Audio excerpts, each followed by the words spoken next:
Alright, so this is cell number 345, the wet cell Fausto formula, and I'm tearing it apart to kind of see the corrosion. I'll wash it off here in a minute. But just check this out. I wet it so it would tear apart quicker.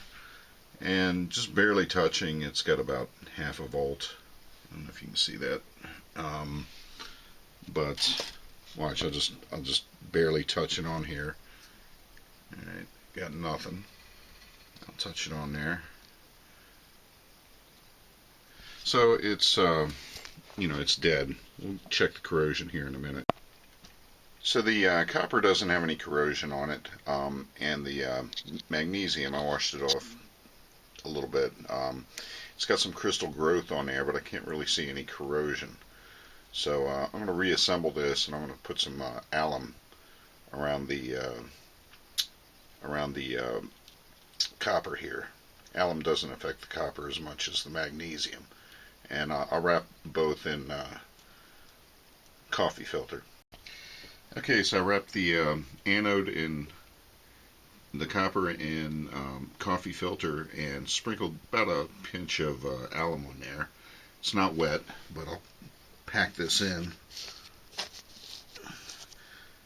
with the wet formula.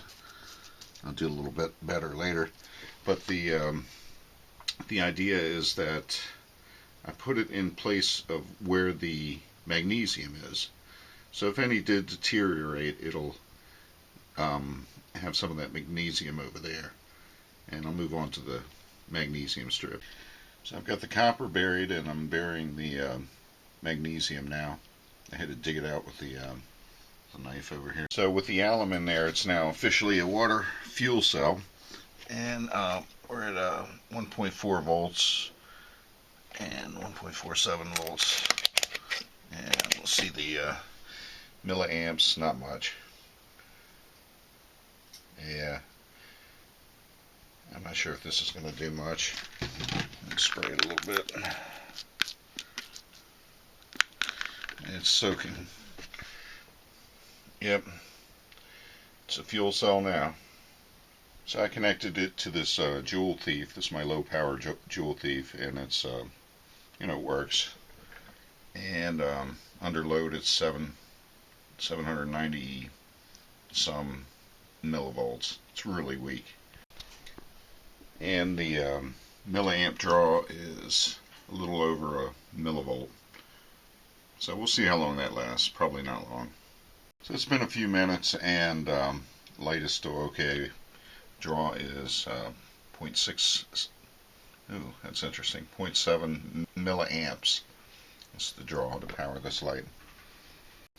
This is my next 8 cells. I decided to pre-glue the bottom part, and they're all 3 inches, except the one on the left is a little bit longer, and ran out of pipe, and the last one's a little bit shorter.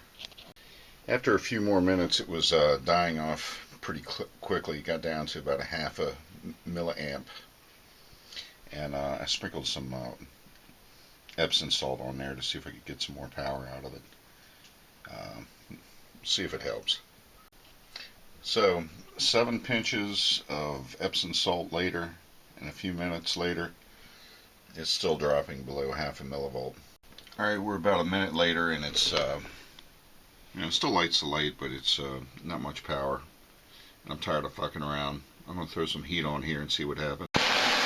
Alright, let's see if I can not make a mess here. See if that mag catches on fire.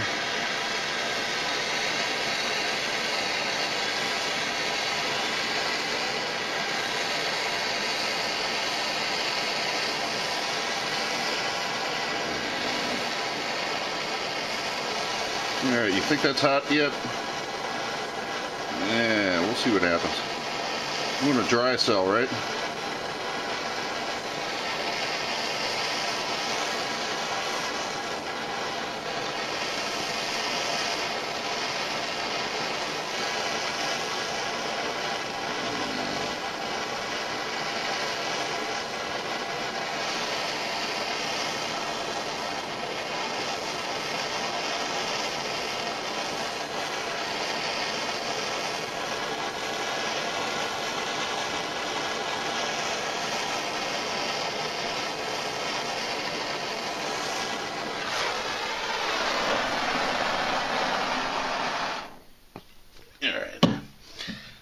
That should dry out a little quicker. What do you think? It started out at around 211, a little over 2 milliamps, dying quick. So much for frying this thing. Oh well. Let's see what happens. Still lights it a little brighter now. I notice it's still not dry, but does have more power. We'll let it dry, and I'll rename this 345B version 2.